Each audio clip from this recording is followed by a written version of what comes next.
Attention, please. Eastern Airlines Flight 19, now ready for departure. Welcome aboard the Walt Disney World Express Monorail. Now, ladies and gentlemen, we're entering the vacation kingdom of the world. There's enough land here to hold all the ideas and plans we could possibly imagine.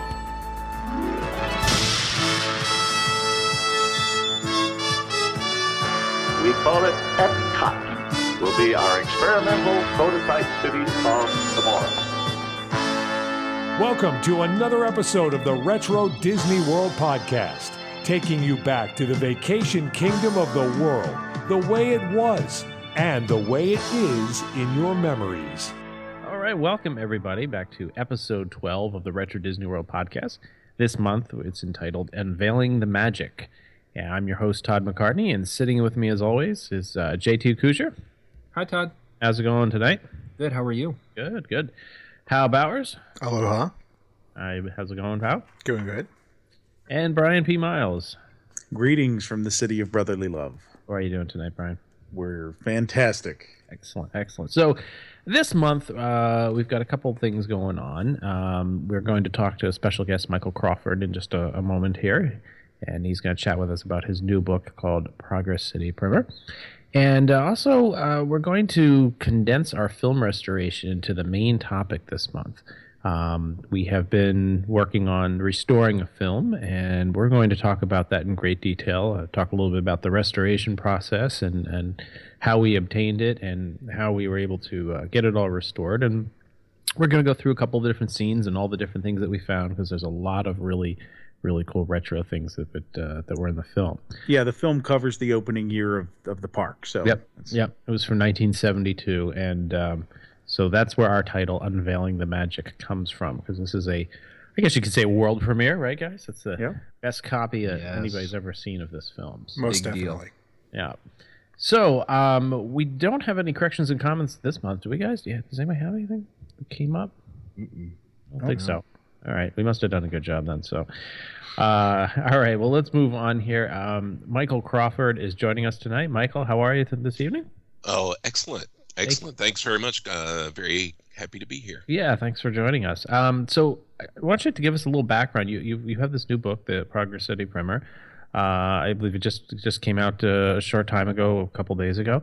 Why don't you give us a little bit of your background and how you got into writing this book and what it's all about?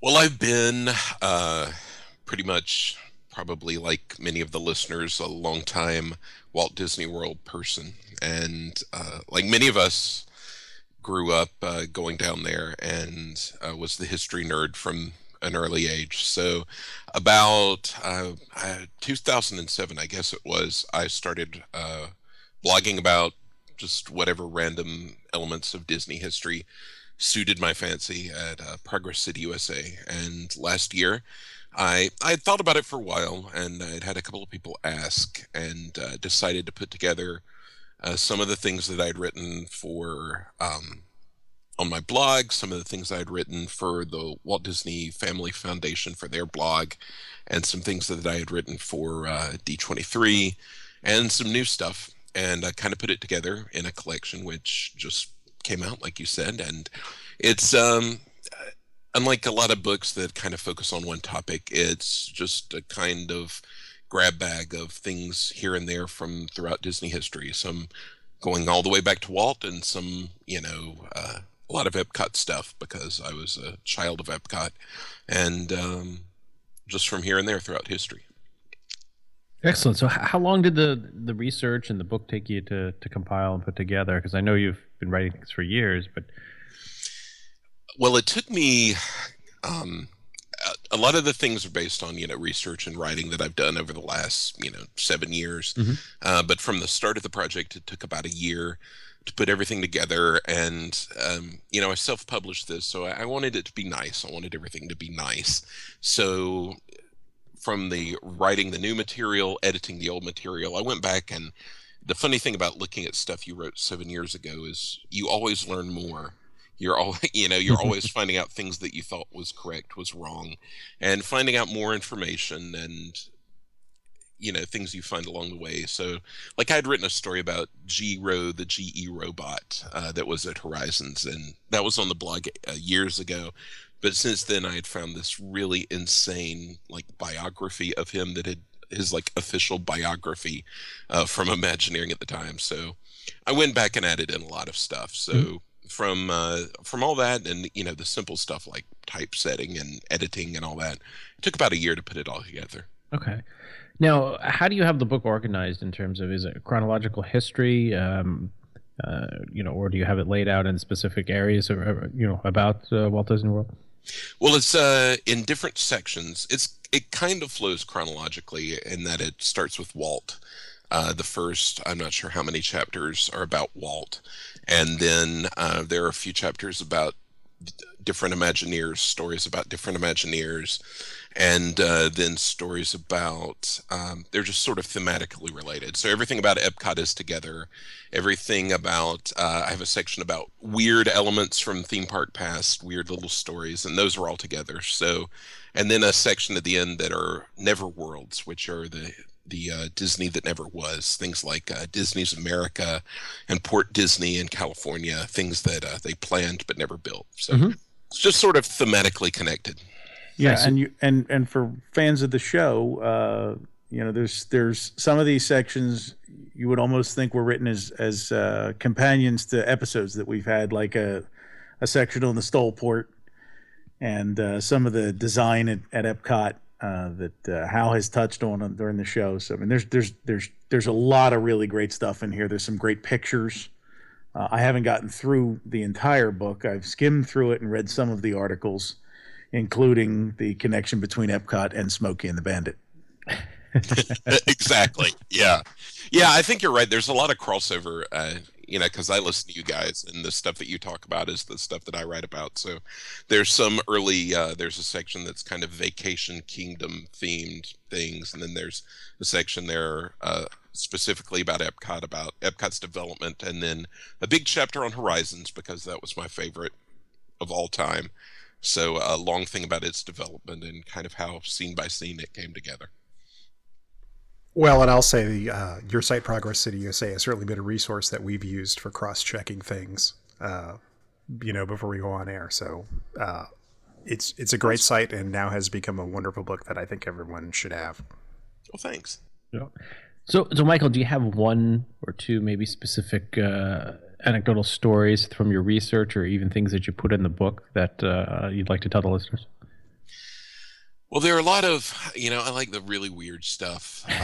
There's a story that I expanded on that I had written about a character that Disney came up with called Bicentennial Ben, which was for the bicentennial, not of the 1976, but of the Constitution, which was in 1987. Was he a bison as well? He was a bison. He was, because it's hard to enunciate it. Instead of bicentennial, it's BISON tennial. So he's a combination of Benjamin Franklin and a buffalo bison. And so he's like the Benjamin Franklin bison founding father, all rolled up into one. Yeah. And so that's kind of a crazy, and until I came across that, I had never heard of that character or that whole escapade before. I hadn't either. When I looked at the picture, it looked like it was something out of the Island of Dr. Moreau. Yeah. Well, and I loved it because there's a picture of him, Bicentennial Ben, and Muhammad Ali and Buzz Aldrin together at some celebration or festivity with the Rose Parade float, because they were on a Rose Parade float together. So things like that. And I love coming across the things that I'd never heard of from before or haven't been really documented. There's a really good story that I got from doing an interview with a guy who had worked at the New York World's Fair, and he just ran into Walt one day at the airport when Walt was about to take a flight back. Oh, the nickel story. Yeah, that's nickel really story. Yeah. And so there was a nickel shortage in California. So this guy would go to the Bank of America in New York, get a bunch of nickels, and put them on Walt's Gulfstream to go back to California. And so he ran into Walt when they were loading the airplane one day, and he told Walt that he was like stowing nickels aboard the plane. And Walt comes up with this story about how they're going to get like hijacked over Vegas because they had $2,000 worth of nickels on their plane, and like air pirates were going to shoot them out of the sky to get to the nickels. So, that came just from an interview. So that's really cool because a story that I had never heard before. So I love stuff like that and the weird kind of stuff. I fell in love with the book on the opening page when we weren't 3 paragraphs in before there was a mention of the handwich. Yeah. I have not read, that's in the foreword. I have not yet written the definitive account of the handwich because, I feel there's so much more to learn about the handwich before. I'm not ready as a writer or a historian. You gotta reach that level. You gotta level up before you can do that. And so I'm going to give the readers. I mean, there is a couple of sites that have done write-ups on the handwich to explain what it is. But for those of you that don't know, in my first trip to the parks in January of '88, we stopped one day for lunch at the Land Grill, the food court, the farmers market, I guess it was back then. Right. And in the Land in Epcot, and I went up and got a barbecue beef sandwich, actually handwich, from the stand, and they hand you this, looked like a hoagie roll, a submarine roll, where the top was cut off and the inside was scooped out, and they filled it with your meat. And I remember eating it and being like, this is the coolest thing I've ever had. And I talked about handwiches to my buddy back here who had been to Disney World a bunch of times, like nonstop for like 7 years. And then when we went back in 1995, I was crushed that they didn't have them anymore. And apparently they only lived for like a year or two in Disney. I mean, Disney had signs and everything and innovative new food and all that. And it apparently only lasted a couple years. Yeah, it was the sandwich of the future. Yeah. Just carry it around with you in one hand. I remember them selling them in Tomorrowland in the lunching pad. Yeah. And they also, more recently, they brought them into the Cozy Cone Motel, I think, in Disneyland as well. Yeah, they're different now. A little different, yeah. But they have brought back the handheld. The spiritual successor. Yes. The handwich. There is certainly a market for that. There is a need. We ourselves were there at Magic Kingdom last week, and we were pining for a food that we could carry with us from one place to another, so that way we could eat and walk at the same time. That wasn't a drippy turkey leg. Yeah. Well, there you go. Yeah, or the time is now. Flimsy piece of cardboard holding chicken nuggets. The problem with the handwich, it was just too far ahead of its time. Now the world is ready for the handwich. Like so much of Epcot. Yeah. Like so much of Epcot. That's right. Time to bring it back. So, Michael, is there you listen to our podcast? Is there anything in your book that contests something we have, or are we in any tug of war over some stories that we've told over the past year or so? Think so. I'm trying to think. Nothing glaring that stands out in my memory. Like Brian said, there's some overlap, definitely. I have a big thing about the Stallport, which has always been a sort of fascinating, weird little bit of history. And did you order our Stallport T-shirts? I didn't. Oh my goodness! We may have to trade a book for a T-shirt. How's that? I love them though. I love that logo. That logo is so amazing. Yeah, when he tells the bicentennial Sam's story, bicentennial son, it reminded me of me discovering I have this people who follow me on Twitter. I have this fascination with the birthday cake castle. Yeah, from the 25th anniversary. I don't know. and I found a picture from a press clipping from 1996 of this inflatable birthday castle. And so I'm reading it and I'm like, I have to learn about this. And so it was from Chicago, Illinois. It was a Chicago newspaper clipping.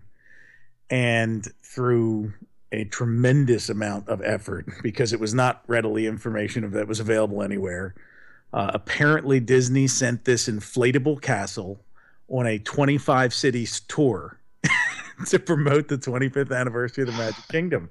And so they went from town to town, and they would like get a parking lot. They would inflate this birthday cake castle. They had a stage in front of it. Mickey would come. There would be daytime fireworks. It was like a whole show that they would do to try to promote people to come to Disney World and see the thing for the 25th anniversary. But that's absolutely lost to history if a weirdo like me doesn't decide, hey, should preserve this somehow. I actually remember that was the companion to Air Force One, I think. Their Mickey shaped balloon, right? It was a successor to Okay. It was like 88, 89.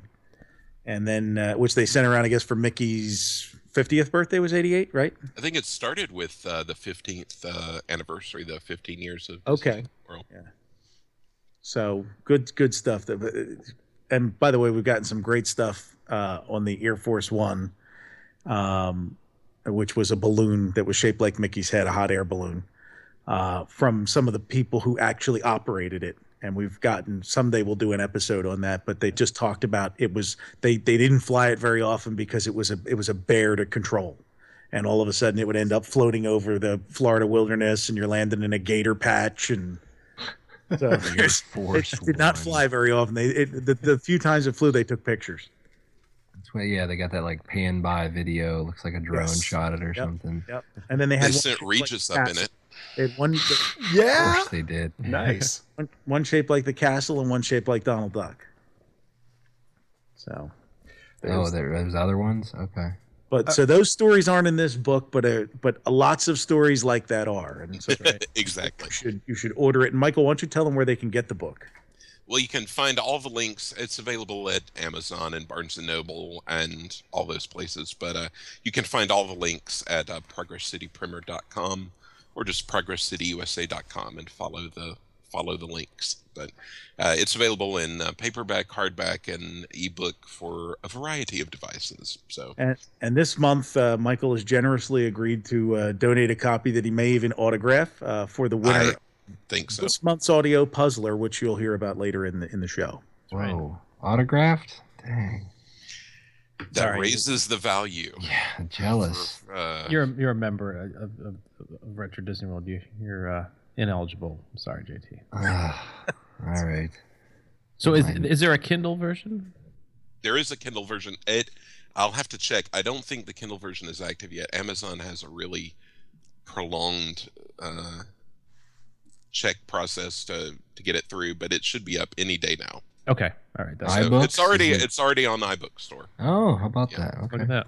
Yeah, I'll say one of my favorite chapters so far has been the one on Liberty Street, because I was always casually aware that it started out as a Disneyland thing, but you've done an outstanding job of getting really into the nitty-gritty of the details like I've never seen before, and then how a lot of that transferred to the Magic Kingdom. So I'm really enjoying that chapter in particular. And as is so often the case with Herb Ryman artwork, I desperately wish they had built that version of it. Oh, it would have been so cool. Yeah, for that, I'm glad you like that. For that, I found a pitch document that they had prepared back in like 57 or 58 to try and sell it. So I was really able to get into the, as you're walking down the street, what each kind of element of it is.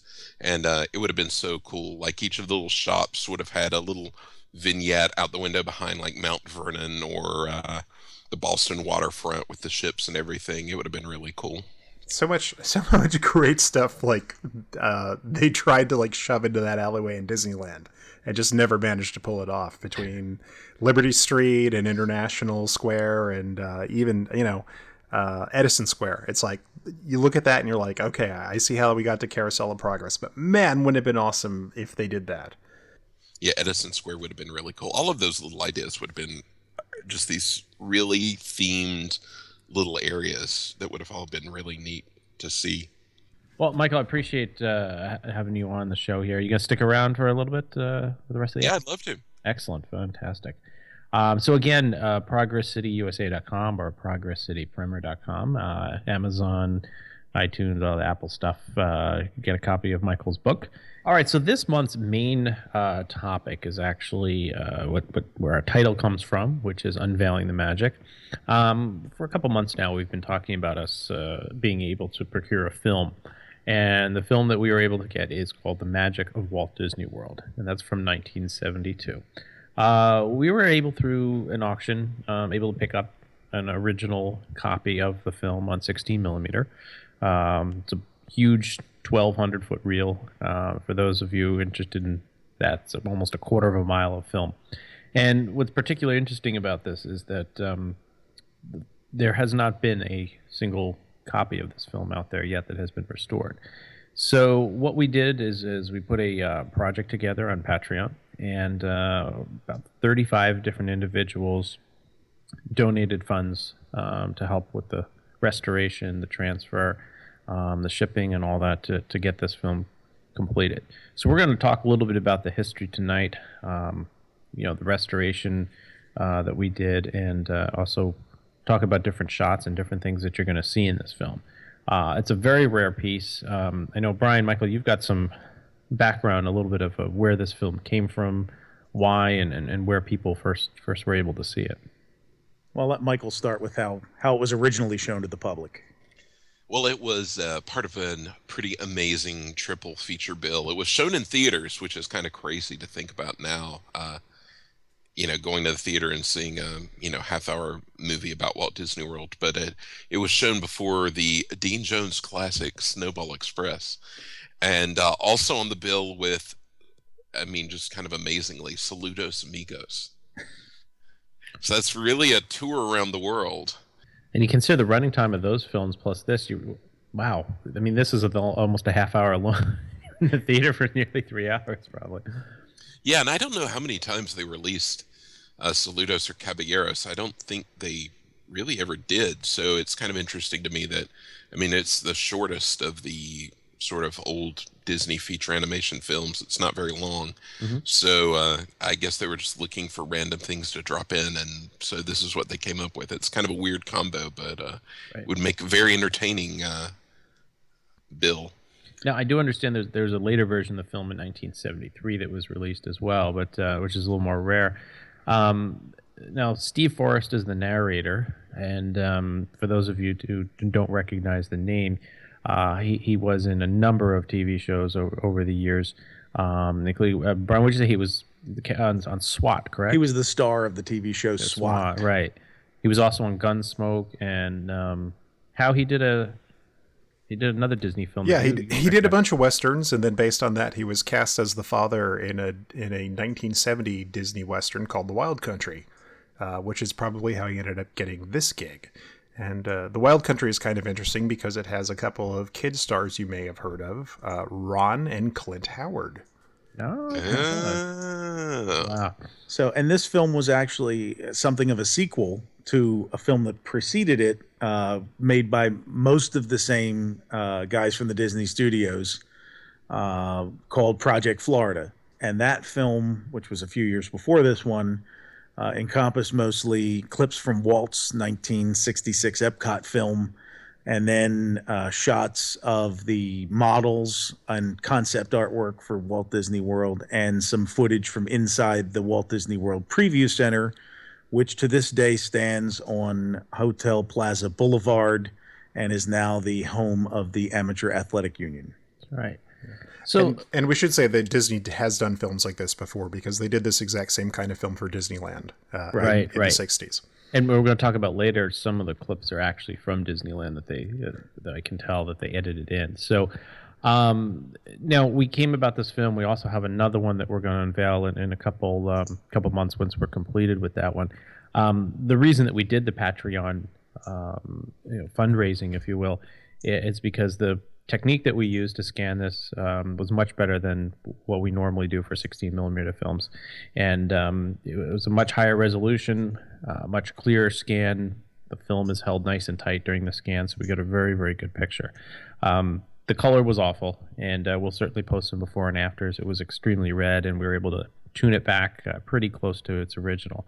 The only thing we can't do without actually restoring every single frame, and if you can think about a quarter mile of film, trying to restore every single frame takes a long, long time and a lot of hand work. Is that there, for part of the film, there is a scratch running down the left-hand side. Just something we're going to, unless we find another print, we're going to just work our way through that. But kind of adds a little to the romantic feel of the film. And so the incredible thing about us actually getting a copy of this is, as you know, it was projected in the theaters. So more than likely, that was part of a 35 millimeter print that circulated for showing in movie theaters. Correct, yeah. So this 16 millimeter print most likely was cut by Disney and available through their media services to schools. And if for those of you who went to school in the days before there were VCRs and DVD players and digital media today, this was how you watch movies in school. The guy from the AV club wheeled in a projector and he put the 2 reels up, and then they would run the 20 or 30 minute 16 millimeter film with sound coming out of the little boxy speaker that was on the front of the projector. And so this copy would have circulated either to schools or like AAA travel groups, or the local Lions Club could rent it from Disney and show it to their members, usually to sell travel. And at the time, if you remember, Disney did no television advertising until Michael Eisner in the mid '80s. They relied on word of mouth and print advertising for their stuff. So they did these promotional films. It was really their only kind of way of getting that stuff out there, and TV specials, as you know. And it's on a cool reel of film, and the spindle in the center is actually mouse ears. Exactly. Which is really cool. Oh, very nice. But is this that one in the crazy case? But it's in a big case. Yep. Right. So this, all these prints would have been returned to Disney by whoever rented them, and then Disney eventually destroyed them. So the fact that there's a copy in circulation and that it landed in our hands, because the only other copies in the world, there are some bad copies on YouTube that are barely watchable. And this was broadcast on the Disney Channel, so that people recorded it. It's got the typical VHS recording issues and and that was, again, it was recorded in the days before they performed digital restorations of these films. So they would, while the broadcast quality was certainly better than what you'd find today, it wasn't anywhere close to what a restored copy looks like. So the only copy in the world that's in circulation that anybody knows of that would be better than what we've managed to put together is sitting in the Disney archive somewhere. Yeah, there's a 35 millimeter print we'd love to get our hands on. But this would have been pressed from the original negative and in circulation, and then as the colors and dyes faded and everything, that's the work that we've done. We've digitized it and brought it back, and we've all seen it. By the time you guys hear this podcast, you will have had the opportunity to see it, and it is mind blowing. Yeah, it's definitely one of the best pieces of film. Okay, so we're going to discuss the film. More of a Mystery Science Theater 3000 style. That is, we'll be doing the commentary in real time over the film. And for you guys to play along at home, go to the link for the film in this episode's description, load it up, and when I say go, press the play button, and you'll watch exactly what we're seeing and discussing. So real simple. So we'll wait a minute for you listeners out there to go get your web browser up and get that all queued up. All right, are you ready? Go. So I gotta throw a teaser out there too, a little bit of trivia. Does anybody know why the S in ImageWorks is a rainbow color? If you do, write us at podcast@retrodisneyworld.com. Interesting bit about this film too, guys, is that while it was 16 millimeter, it also was done with optical sound. There was also the magnetic sound that was done over the years. And now we see the Lake Buena Vista opening title screen. The opening of this has an old map, and it's really neat how it transitions to kind of a more Christopher Columbus there. Huh? Yeah, look at him coming to Florida. Or maybe Ponce de Leon. Yeah, sure. In search of Disney Springs. I like that old rocket thing. That's cool. So they have a rocket on the Florida coast, and then a bunch of things I have no idea what they are. Flamingo, and so there's an Air Force Base in Pensacola. Okay. There's several trees of life, apparently, in Fort Lauderdale. Yeah. Somebody's logging. Here we go. Yeah, and then it opens. There we go. Great aerial shot. Opening shot. I mean, these are very, very early helicopters. The absence of the noodle station. Yeah. The noodle station absence. Yeah, oh yeah, it's flattened. It's being constructed, and now you can see there's no Polynesian. The second half of the Polynesian hasn't been built yet, so there's just this great empty, vast land between the first part of the Poly and the Ticket and Transportation Center. Look how gorgeous the wave machine. Ticket and Transportation is the other way. Oh my God, that is the wave machine. Yeah. Oh yeah, there it is. So as you watch this, you'll hear Buddy Baker's fantastic score. And he moves as the scenes move, and we'll get later in the film. You get to Fort Wilderness, and but the scenes, as the scenes change, he changes the orchestration to match the scenes, and it really, I mean, I would love to hear the soundtrack for the whole thing. without the film on its own, because it's just Buddy Baker magic. And there's a beautiful shot of nothing in Tomorrowland. Yeah, no Space Mountain. Look how the poly. Oh, it's gorgeous. Those roofs, look at the colors. I mean, it's actual white sand beaches too. And the old swimming pool is right there up in front. You can see that perfect. They get you some great shots later inside of the pool and the slides. And oh yeah, that's right. So good. Well done on the color restoration. Thank you. There's the pool. Oh yeah, sliding down.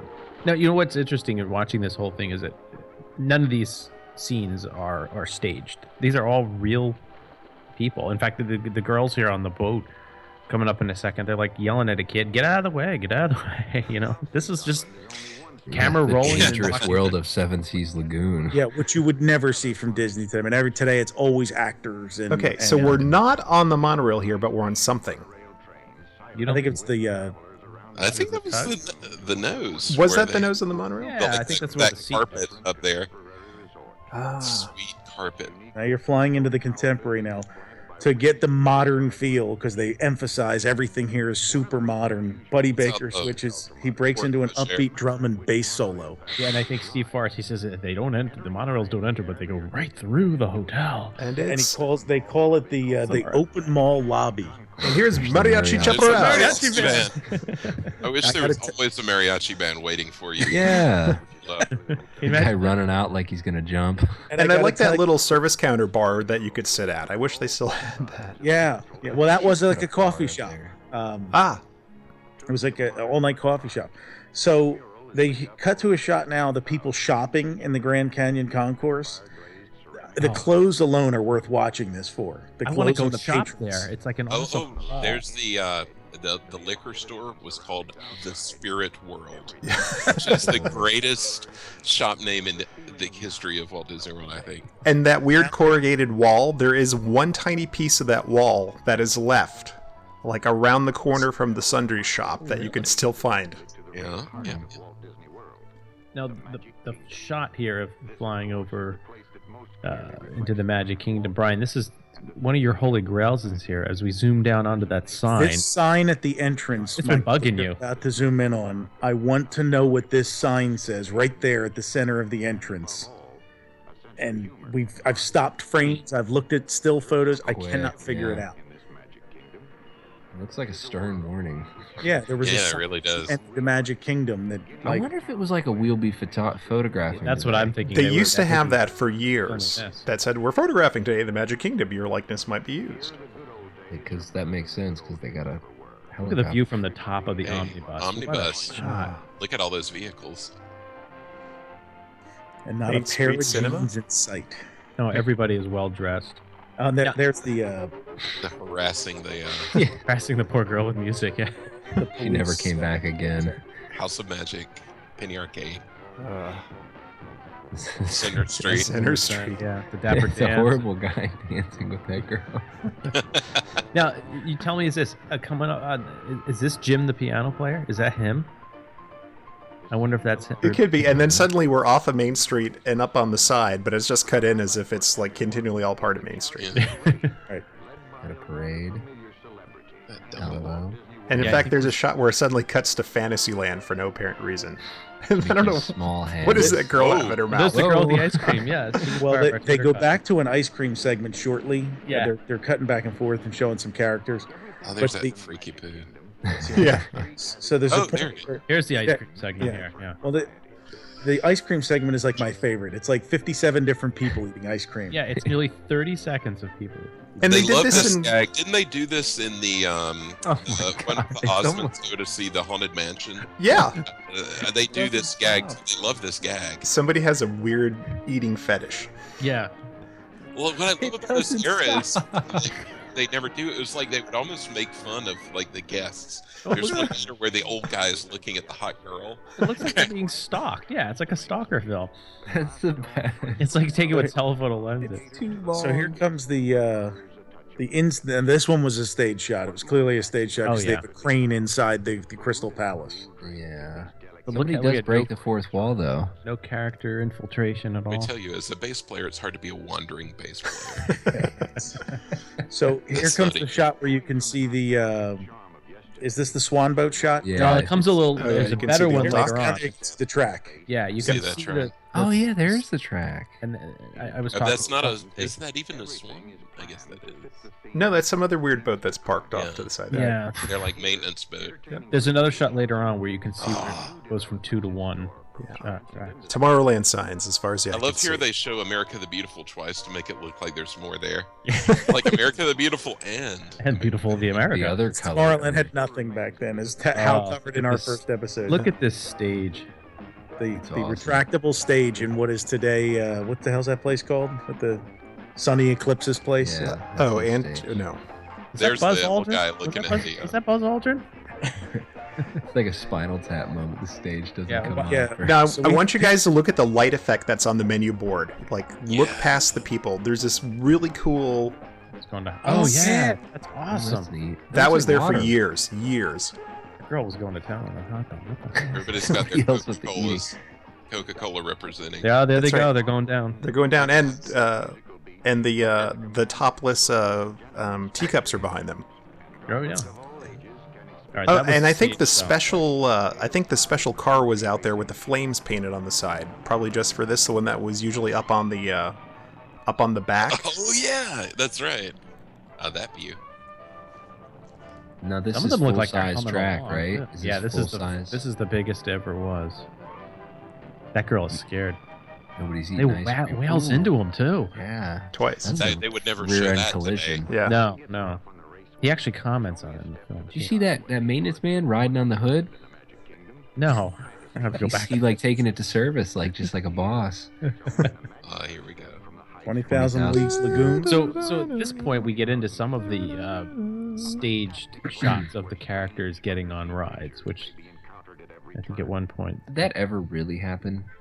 Oh, there's Like- like balloons. That make... Yeah, actually, in one of my sets of slides that I bought, I have Snow White riding the carousel. Really? Yeah, this is a candid shot of Snow White jumping on the I've carousel. seen, But never characters that were in costumes. Not the big bad wolf on Seven Dwarfs. Yeah, I mean, or, there's- Snow White. Look at No, those- I've actually had in my own experience, Captain Hook and Mr. Smee got on the Pirates of the Caribbean with me. Look, Really? there's Dumbo riding Dumbo. It's a pack of Very meta. That's That's just What's bizarre. wrong with that picture? Academic. Like, no. And the And then top. the Mad That's the Hatter. best shot of the topless teacups Topless ever. Oh yeah, great. With the Mad Hatter just losing his mind in With it. the giant head. Yeah. This is a great movie. See, now people won't remember these old popcorn stands because now they'll just see the beautiful spires of the castle. Right. So now you're walking through the interior of Cinderella's castle by the mural, which is essentially unchanged except for there's 70,000 strollers out there now. Hmm. Watch your And the awesome store where you could buy swords. And Yes. armor. Or the Bibbidi Bobbidi Boutique. Isn't that around there too? No. Yeah, that's what's in there. Oh, is there one in there? Yeah. That's replaced the sword store. S words. So now they take you into King Stephen's Banquet Hall. Which Oh, is the this is prize the this month, prize, too. yeah. The glass from. That is We'll some get to that, fantastic right? wallpaper back there. Oh yeah. I'm going to see that Look at the close-up. topiaries. The dragon topiary. Yeah, that is. Yeah, that's classic. That was even before the Rose Garden. Yep. That's like a new shirt design, huh? Oh, now the clock. Hmm. They make it sound as if the clock chimed. I know. The narration really does. I don't recall that ever. Even with Yeah. sound effect, fake sound effect. Now, Liberty part of the Tree fascinating thing is we Air. move into Liberty Square here, and I'm always fascinated by that first 10 years or so of the Magic Kingdom. There was so much focus on Liberty Square. Yeah. It was so- And the Hall of Presidents, which they we'll have plenty of time to talk because there's Look a at- full 2 minutes of footage of the Hall of That Presidents. tree does look awful, doesn't yeah, it? it's sparse. That was the tree that they picked up, moved it. I think they put a steel bar through it, picked it up. and Yes. So They that must have threw been it Oh, they before they did. grafted the other tree onto it to Yeah. thicken it out. But it looks pretty bad. Now, Got this- Johnny this thing Tremaine here, Silversmith. I never knew they did this. The Sons and Daughters of Liberty, that they chose random children Every day. Every day. Now, how long did they do that for? I wonder when that's Until they moved to Epcot, I think. Oh. You think so? Yeah. 80s. When the fife and drum. And that is the Bucket. skinniest Ben Franklin or whoever that's supposed to be back there. he is. a Yeah, little with bit. the He's Ray-Ban not- he's not- Working Brandon. out. It's the 70s. He was on cocaine. Why did she get the bucket? It's very He gets a sexist, gun isn't and it? she gets a The bucket. bucket. As the fife and drum moves off. Yeah. Now, I But think yes, Five. so much focus on Liberty Square. Yeah. Look at and then there's we the go old into- strollers. There's Yeah. the strollers. Oh, the Mickey old Mouse. Strollers too. around the- Those are the rentable guys. And so now we go into the Hall of Presidents for a full 2 minutes. Now, how long is the show? What percentage of the show do we actually 20, get to see? 28 minutes long, I think. Oh, so it's a pretty decent amount that they're showing. Well, it's funny. The film, much like all their publicity at the time, they were obsessed with the things that were new. So we got this, we got Country Bears, and I'm surprised they didn't show a Mickey Mouse review, which is, I wonder if there was some issue with that, because usually they would highlight that as well. And it's even on the poster for the film. Oh yeah. That's right. Yeah. So I don't know what the deal is with that. The presidents are all the other presidents are all very attentive, paying attention to Lincoln as he talks, which is very nice. And in this version, in those early versions, Lincoln was the only one that talked. Right. They all just kind of nod and fidget, move around. Which was groundbreaking at the time, actually. Oh, if you think, And I think they still move the bit. You don't really get to appreciate how the subtlety of the movement from the audience as you get to do watching these films. Yeah, because they've got some nice zoomed-in shots of some of them, and they're definitely. It almost looked like one of them was kind of whispering to another. Yeah, this is good because he blinks too. John Adams, I think. They kind of have sidebar, and they sort of nod when they agree, and they hold up really well in this. Seeing them up close like that. Now, if you guys notice, this portion of the film, and also later, Country Bear Jamboree, has a different color tone to it. It has a different grain to the film. This was it wasn't filmed at the same time with the same type of camera that the rest of the film was done with. So that's why it kind of looks a little different. It's not as clear. I think this is a print of a print of a print that they then added to it. Even some of the color registers are off. If you notice around the left side of Lincoln, and any of them actually, you'll see a green haze. And a Rutherford B. Haze.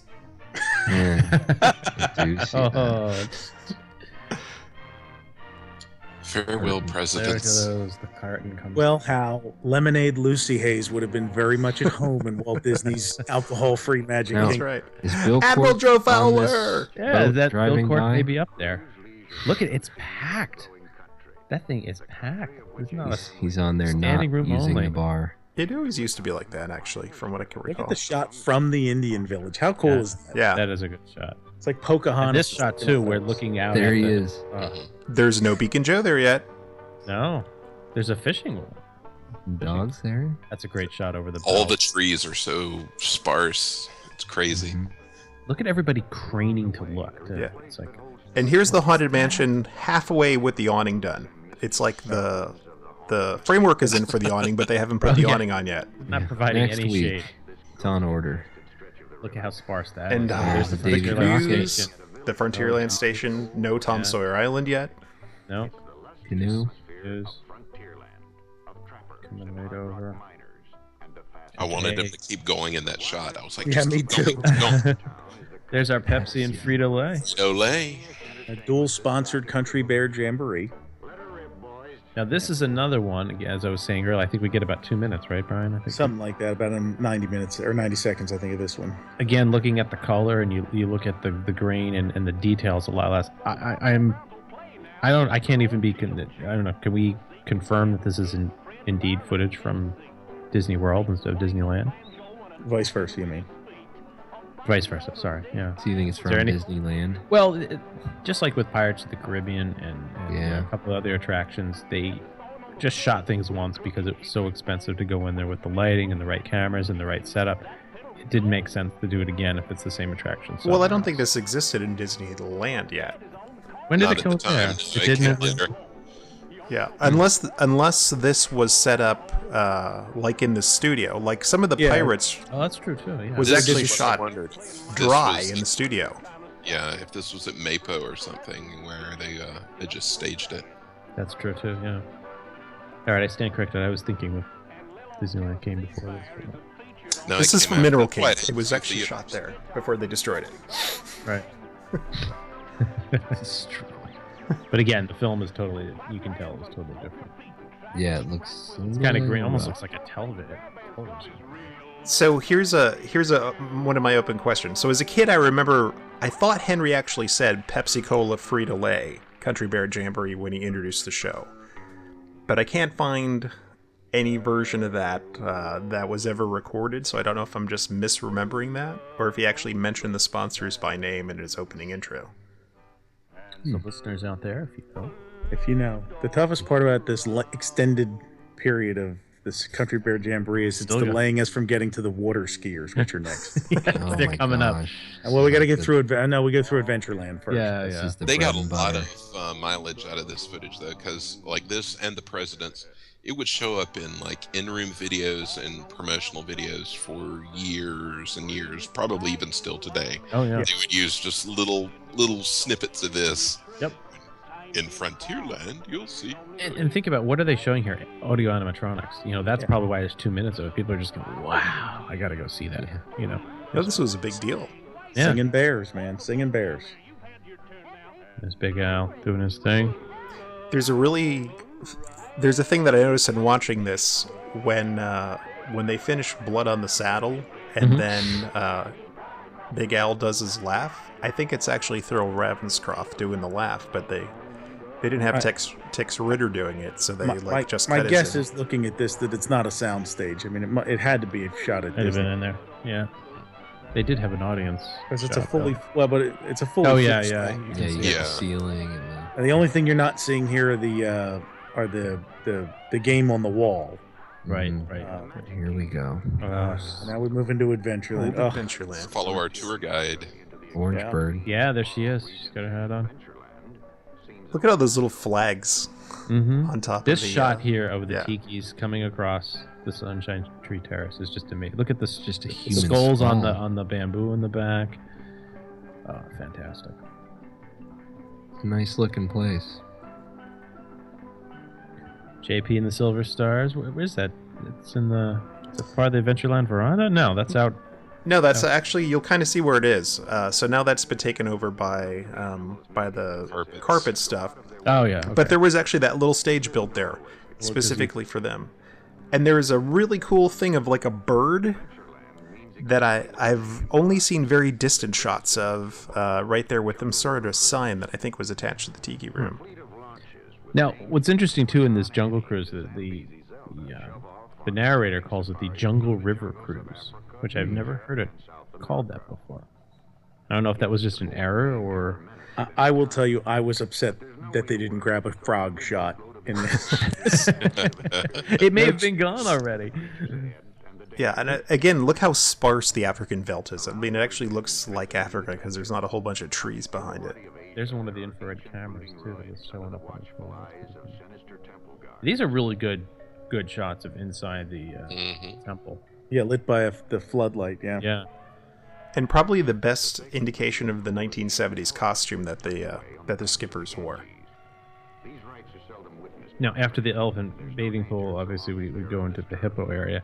One thing I'll note, our listeners, is listen carefully when he shoots the gun. It's added sound effects of a real gun firing. It's a little dramatic. But they did shoot real guns back then. They did shoot a real gun. Well, no. If you listen to the sound, it's like a Western. Let's put it this way. Yeah, exactly. There's a beautiful fire hydrant in front of the Swiss Family Treehouse. So here's the pan. If you look closely in the bottom right, you'll see 2 tracks. They go into. Yeah, I see them. In talking to Foxy, she thinks that this could have been the mounting pylons for a remote control version of the swan boats that failed. So we're not positive on that because all those little dots, it didn't make sense that it would be a track because you can't see anything continuous. And there's the old hub with just a little tiny planter in it. And we have it's time for a montage. Fabulous montage of crowd shots. And patriotic hats, Mickey ears. Adorable children from around the world. Like old people, young people. From families all over the world. The guy with the glasses shot. Pipe guy. Dead that baby. stroller scene though with the that child was going to lose a limb. And so now we're exiting the Magic Kingdom, and they want to tell you everything else that you can see in the vacation kingdom of the world. I know coming up, you've got something you want to talk about. One of the boats, right? Well, they have the 18. They tell you about all the golf first, because Card Walker loved golf. Love that, like even women can play. and Mickey and Minnie and Goofy, right? Yeah. Goofy. What did they call him? They called him something in the film. A duffer. Yeah. This pants though. Terrible. Yeah. So Goofy's out there golfing, And here we go. Into the and of drink. course he goes in the drink, and that's enough golf. Now they've There's moved to the water skiers. pulling away from the poly. Bob Two of along. them. There's the bottle Bob around. Oh yeah. Oh boy. Oh yeah, and I had completely forgot that the sailboats used to have Disney characters painted on them. Bambi sailboat. That's when they trusted people to actually use sailboats. Yeah. Look at the Just paddle. amazing all the different kinds of watercraft they had. Oh yeah. Yeah, it's one of the notes I had here. How much Bay Lake factored Look at that into? catamaran. He's got that thing up on a It's 45. like a boss. They wouldn't This let guy you do cutting that. and jumping. Look at this. at Look at that. Michael Knight. Now was this Dick Nunes? Barefoot It water really skiing? looks like Dick Nunes. It might I mean, There's some water skier here. Those Barefoot are water moves right skier there coming to off be able the... to do that. A shore start like that, that's impressive. He's barefoot. Oh, And there's look at two that. jumps. Oh, Yeah. that was not. Look at these ones. But Look at that. Oh, look at that flag. We need that on a shirt. Yeah, so this water ski show went on. It was about 10 years, wasn't it? The Netherlands flag. and I'd say this has got to be the only footage of this water ski show that exists. This is Now, what fantastic. are those pictures we Oh, have? Was Pluto. it night? And then Pluto and Goofy Look here. at the Goofy driving the boat. How That is long did a they do OSHA this? lawsuit. How long did they do this for? I heard not long because SeaWorld didn't like it. Oh, then Cypress Gardens was doing it too. That's Right. impressive too. Look at that. They go right up onto those Yeah. hand gliders and then back down. Nice landing. Wow. That would blow my mind more than anything at Disney World right now. And there's Discovery Island before Discovery Island. Looks like it's in progress there. Well, Yeah. here they're taking you into the preserved wilderness lands. Not necessarily Discovery Island. There's- They'll make a reference to that. It's just- Yeah, there's some stock footage in here too that does not seem to line up with their footage. You don't think they waited for a really long time for a cougar to walk by the camera? This looks like it was shot on the Nile. I know that's like a bobcat. That's perfect.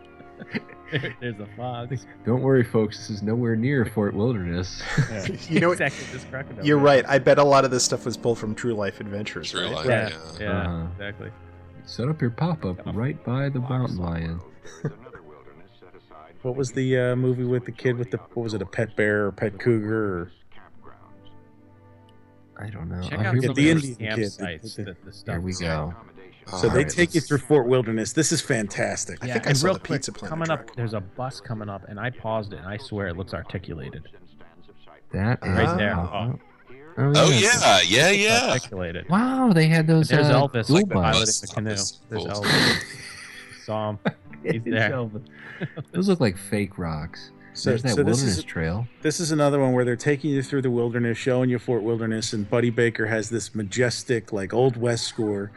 And then we'll cut shortly to the campfire, and it breaks into this awesome hoedown. Yeah, with Chip and Dale, which I guess they were doing back then, too. Oh yeah, That's it. They were at the Awesome. people were playground. breaking Circle in D from other Ranch. resorts, just like now. Do they So still some use of our those listeners garbage will cans? That's the garbage can. Those were in every loop everywhere. They don't have them anymore. The blacksmith shop. You're at the Tri-Circle D Ranch now. Hosing the horse down. Boy, he's lucky he didn't get kicked. And then see, that was when the petting zoo. You just went out there. Those goats were crazy. Chickens and everything. You just went out there. Look at that. Hey, it was- go. Horseback riding was still pretty lame. And then all of a sudden, girls on the beach. I don't. That's at Fort Wilderness. That's Oh, I unimproved. see. Okay, yeah. That's the There's beach. We used to swim there. Yeah, Some great shots of dusk here. yeah. Is that a view from Roy's cabin? It is a view from Roy's cabin. Right out the bay window. Yeah. On Bay Lake. Mm-hmm. See what I did there? I did. So, did you ever experience this kind of stuff at Fort Wilderness, JT? No, it was always just the Chip and Dale type stuff. Nothing like this. See, there's Chip and Dale though. Yeah, it's the weird caped Chip and Dale, but They're doing the twin. Oh, that's right. but it was always like kind of like what it is now. I mean, they did their little. It looks song and similar. dance. But this doesn't look like the same place. They're doing Houghton. Like I don't see a movie. There was never a band. Great shot of Oh, look at it going Southern back and Seas. forth. Oh, man. Look at those trees. This shot kills me. That's awesome. That's a gorgeous shot. That's a good shot too. The monorail leaving the station. And that's what it was like. It was always like you saw it in the distance. You were like, oh, I want to go to the Magic Kingdom. It looks so amazing. This All the boats just sitting out on the beach. Is this before the Luau Cove? This must be. Yeah, there's flashing out on the They did this on I the love beach. they've got King Leonidas from Bedknobs and Broomsticks there on Look the at that. How's t-shirt. Now I'm betting this footage was actually from the opening ceremony. This shot is the at the electric bottom. water pageant. Those things are trucking along too on a good clip. You think based on the crowd or? Yeah. Because I think I saw this footage during the Walt Disney World opening stuff.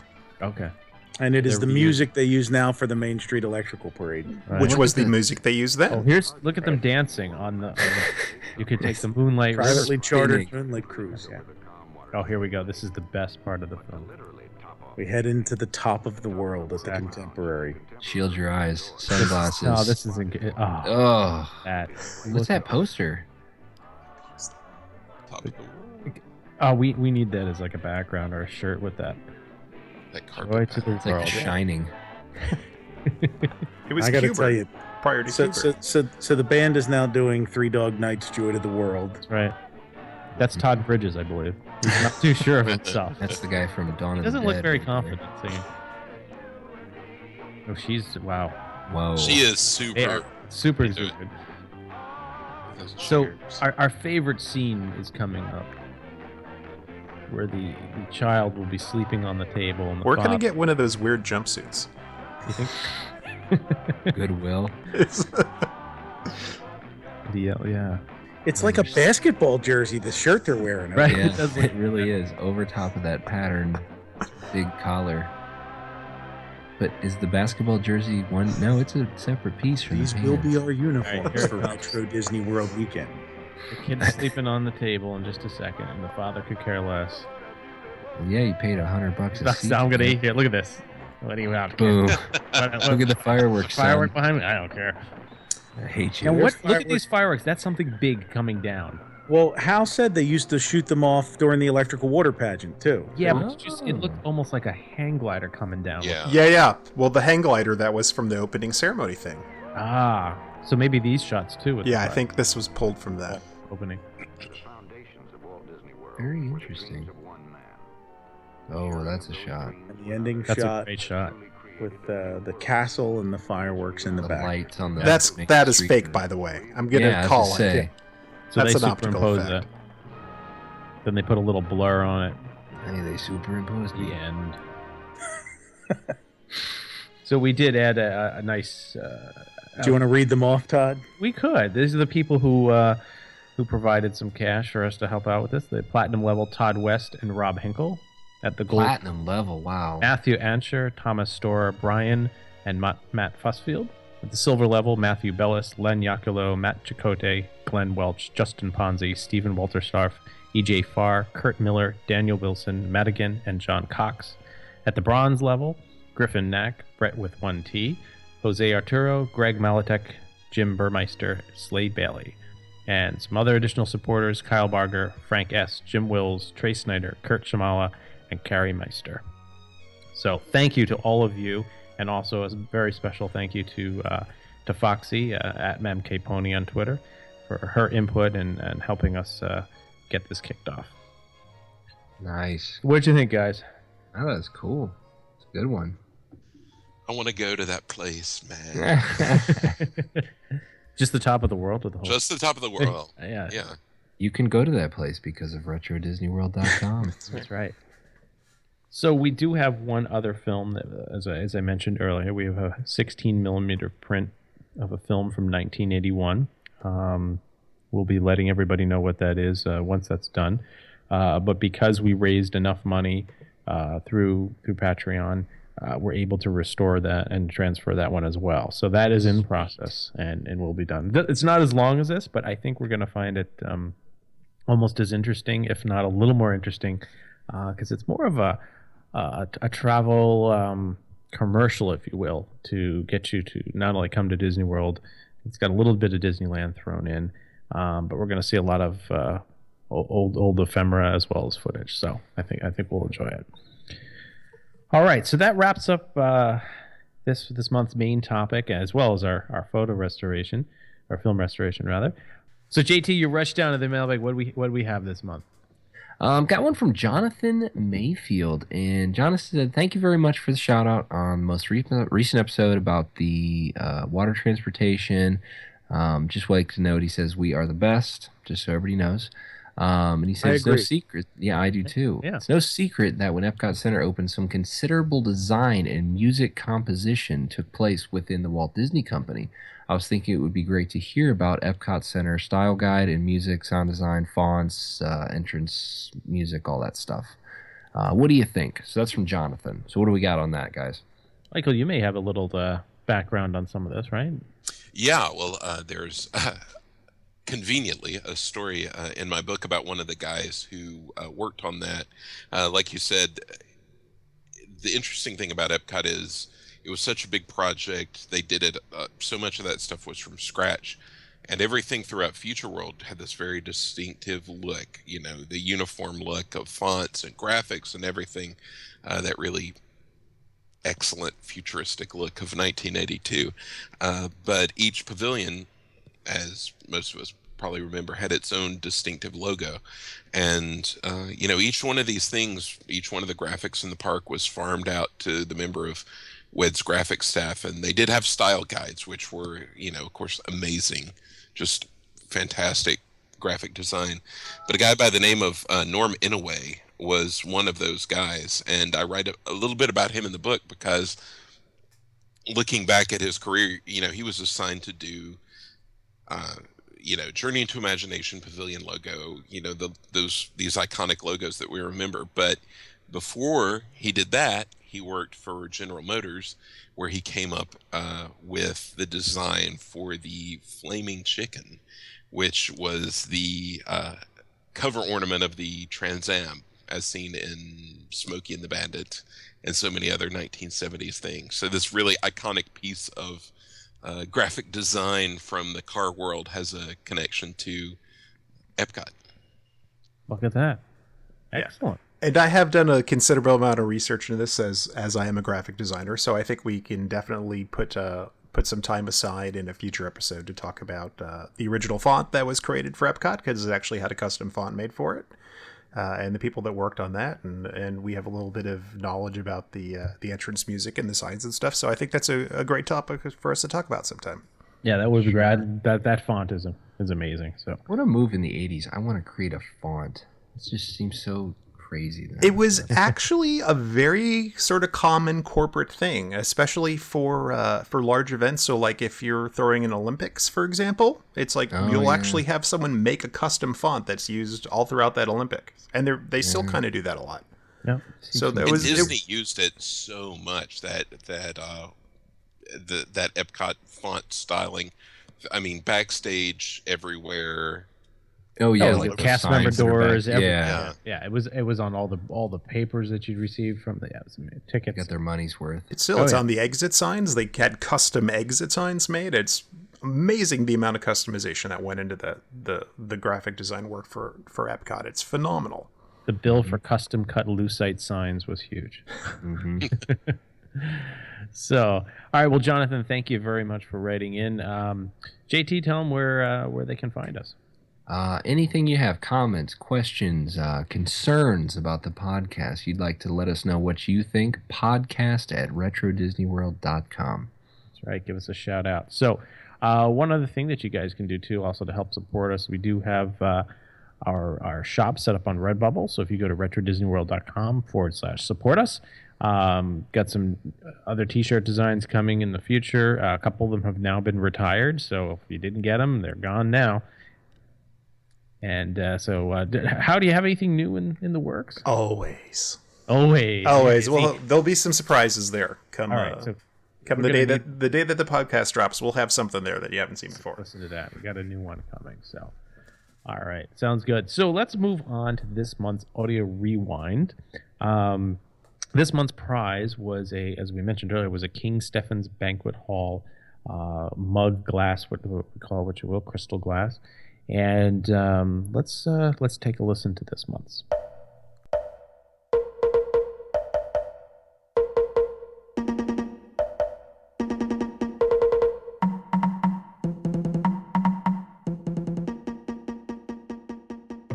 All right. Well, if you had guessed the tiki statues in Adventureland, you'd be correct.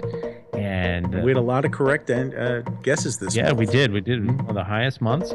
And Justin Clow is the winner for this month. Is this a recording you did, or so oddly enough, that particular recording comes off of a CD-ROM called the Walt Disney World Explorer. Oh, I had that. I have a copy of that. That was going to be that's going to be one of our edition giveaways. too. Yeah. By the way, the collective sound the four of you just made was like if food had suddenly dropped into a starving camp somewhere. Oh, three things. That was so fun. That was like before the internet was big, and you know what I mean? Like you could like explore Disney. I guess I didn't own it, so I'm the loser of the group here. Like 95, 96 it came out. Yeah, somewhere in there. It's so cool. Like interactive map. Like it was like what, a website would look like now, but it was a CD-ROM. It was like having the World Key Information Center right there on your desktop. Yep. Mm-hmm. Yep. We should get this up. So was that in the model of Microsoft Encarta? Was it newer than that? No, it was cooler because it had like a map you could click. It would, take you over to Epcot. Really? Yeah. Every ride had like information with video. And it was like just. So I found I have a copy of it. Does it still work though? I don't think it'll work. I managed to get it going. Don't launch it now. No, not now. Yeah, not you here. can get Michael, it. You can make it work though. Yeah, you email the instructions how to make it work. All right, we'll see what we can do. Maybe we can get that. I figured it out somehow. Anyways, the sound. Yeah, we're getting off topic here. Yeah. So yeah, it is the sound from the drums, and I would happen to be able to go to the Magic Kingdom a couple of weeks ago, and they use a slightly different drum track now there. Interesting enough. It sounds like it could be from the same session, but it's not exactly the same one as the old one. An alternate mix. The remix. So this month's puzzler, Michael, you want to give a copy of your book away, right? Yeah, absolutely. Excellent. So that's going to be this month's prize. An autographed copy. Copy. That's huge. Right, that is huge. So, the winner will receive an autographed copy of the Progress City Primer. And let's take a listen.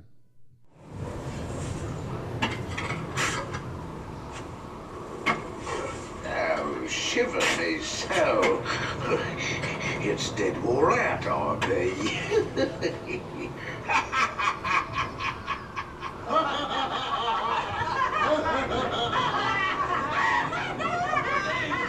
All right, if you think you know the answer to this month's audio rewind, feel free to email us at podcast@retrodisneyworld.com. Our random winner will be drawn from all the correct entries to receive this month's prize, the book. And please submit your entries on or before December 14th, 2015. Now listen, this is the last month to get entered in for the big prize, because next month we are drawing a single name to receive the replica Paul Harley map from www.map.com. So this is the final thing. So get your entries in. Yeah, I mean, this is a lot of you have been waiting all year, and next month, the special Christmas holiday episode, we're going to be giving that giant What's the map. sticker price on that thing? What do those run? $50? Depending on $100? I think that one's 70. About 100, right? Yeah, maybe 100. That's a big prize for the holiday season. It's a nice size. I think it's 24 by 18, something like that. Perfect for the wall. It's going to look nice under someone's tree, that's for sure. It is. Yes.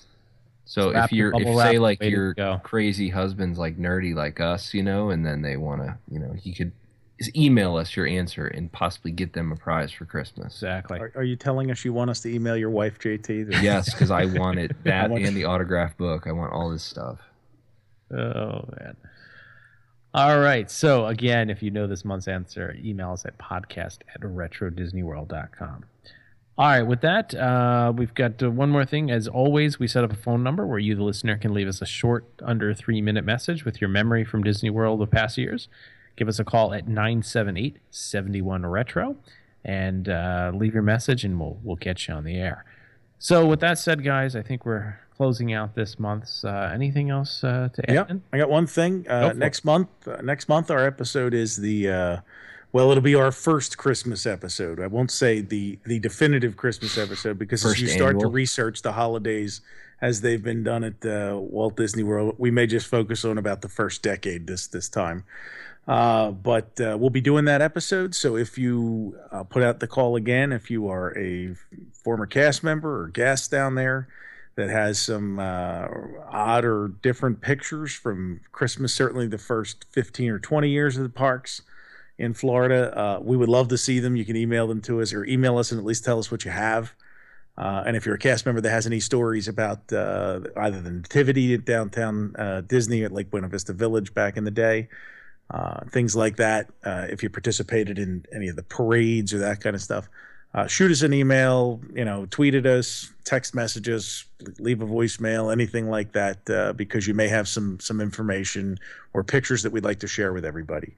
And that episode will come out around the 20th of December. Yep, we want to make sure we've got it out for all your holiday travel. Sit back in the car, train, bus, planes, trains, automobiles, and take a listen to us. So, all right, and we'd like to thank our sponsors this month, Ticket Mama. For all your Orlando area ticket needs, visit ticketmama.com for less than gate prices. And by Rental Car Mama. When renting in Orlando, visit rentalcarmama.com for discounts on Advantage Rent-A-Car and other firms.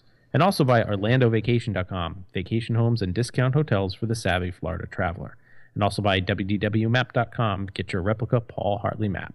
If you're interested in sponsoring the Retro Disney World podcast, please email info@retrodisneyworld.com. Now, Michael, you just want to tell everybody where they can find you? Yeah, find me at progresscityusa.com. On Twitter, I'm mostly on Twitter at progresscityusa. And yeah, that's where you find me. Right. And thanks so much for having me on. I really enjoyed it. Oh, no problem. I'm glad to have you. It's great to talk to you guys. Thank you for coming on. Thanks. Oh, my pleasure. And once again, as always, thanks out to our listeners. Keep the emails, phone calls coming. We love hearing from you. If you can, give us an iTunes review. Let your family and friends know about us. And until the next month, Brian, take us out. Follow Todd McCartney and Retro Disney World on Twitter and Instagram at RetroWDW. On Facebook at Retro Disney World. And for all things Retro Disney World, including exclusive merchandise, visit us on the web at retrodisneyworld.com. On Twitter, follow our hosts, Hal Bowers at GoAwayGreen, for JT Kuzier at Hoagie's Garage, and you can find me on Twitter and Facebook at Brian P. Miles.